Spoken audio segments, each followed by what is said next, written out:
जय श्री कृष्णा दोस्तों। आज मैं आप सभी को 7 मूर्खों की कहानी सुनाने जा रही हूँ। अगर मेरी कहानी आप सभी को अच्छी लगे तो मेरे चैनल को सब्सक्राइब करें, वीडियो को लाइक करें और शेयर करें। एक किसान के 7 पुत्र थे। सभी अव्वल दर्जे के मूर्ख, धूर्त एवं आलसी।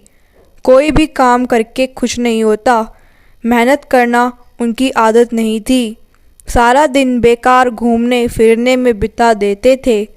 उनमें से एक भी स्कूल नहीं गया। सभी अनपढ़ रह गए। खाने को बढ़िया स्वादिष्ट भोजन, आराम करने को आरामदायक बिस्तर चाहिए था उन्हें। कठिन मेहनत के विचार करने भर से ही उनके हाथ पांव फूल जाते थे। उनका बाप अब बूढ़ा हो चुका था।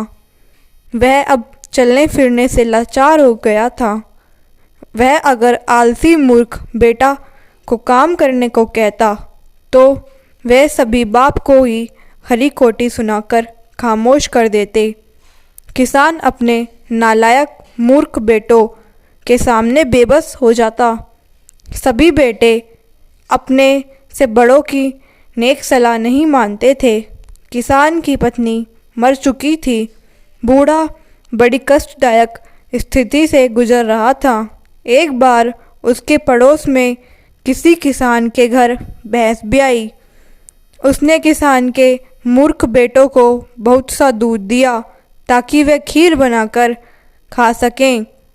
अब दूध तो मिल गया पर मूर्खों को खीर बनानी नहीं आती थी।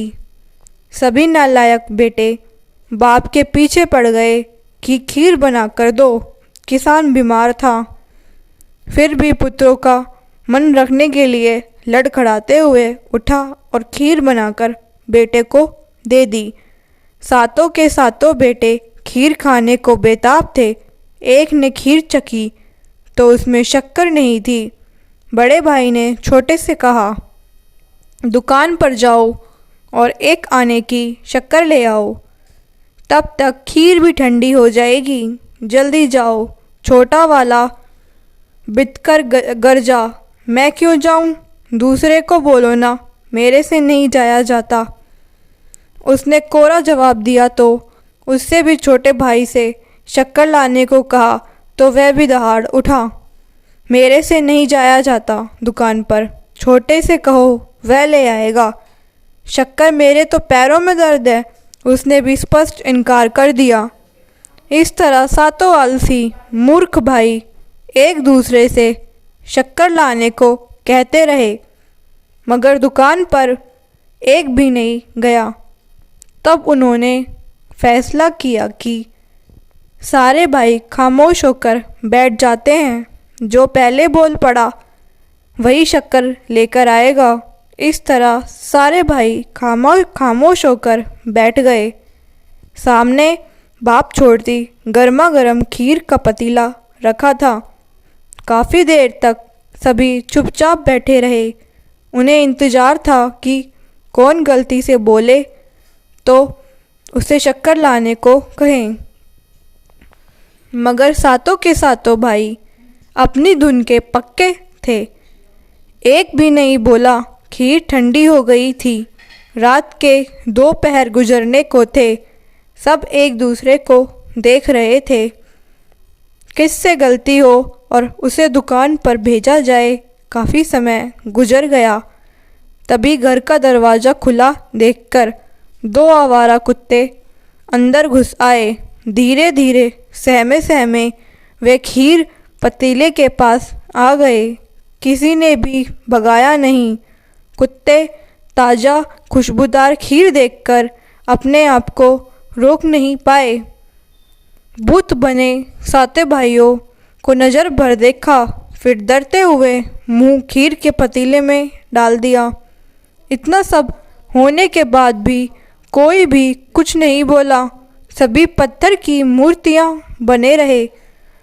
कुत्तों के हौसले बढ़ गए। जल्दी जल्दी खीर खाने लगे तो कुत्ते तो खा ही रहे थे। 3-4 आवारा कुत्ते और आ गए। सब के सब खाए जा रहे थे। आज तो मूर्खों की वजह से कुत्तों के भाग्य खुल गए थे। भला आवारा कुत्तों को खालिस दूध की खीर खाने को कहाँ मिलती। सब भाइयों के सामने उन्हीं की खीर कुत्ते खा रहे थे, फिर भी वे खामोश थे। कोई भी बोलने की हिम्मत नहीं कर रहा था, कहीं दुकान पर शक्कर लेने न जाना पड़ जाए। उनके देखते ही देखते सारा पतीला खाली हो गया। कुत्तों का पेट भर गया, अब वे खिसकने लगे। उनमें से एक शरारती कुत्ता भी था, जाते जाते मूर्खों के मुंह को चाटने लगा।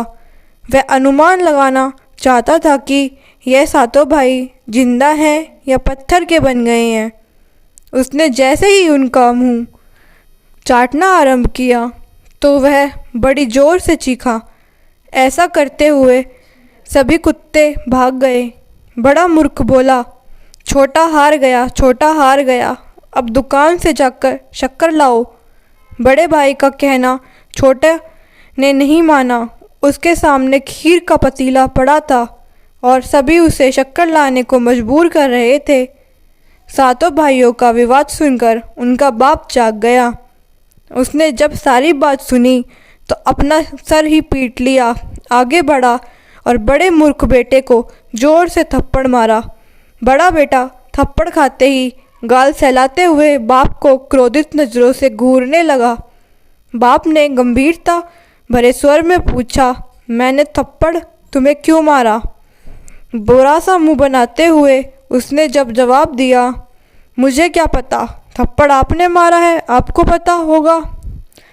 मैंने तुम्हें थप्पड़ इसलिए मारा क्योंकि तुम भाइयों में से सबसे बड़े हो। अगर तुम आलस्य त्याग कर स्वयं चक्कर लेने चले जाते, छोटे भाई तेरा एहसान मानते, तेरी इज्जत करते।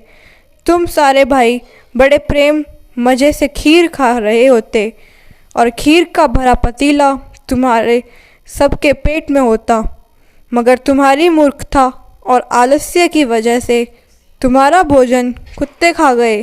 तुम भाइयों में द्वेष, नफ़रत और नाराज़गी के भाव पैदा हो गए थे। सारा नुकसान तुम्हारा ही हुआ। मूर्खता और आलस्य की वजह से बापू उसे समझाता रहा।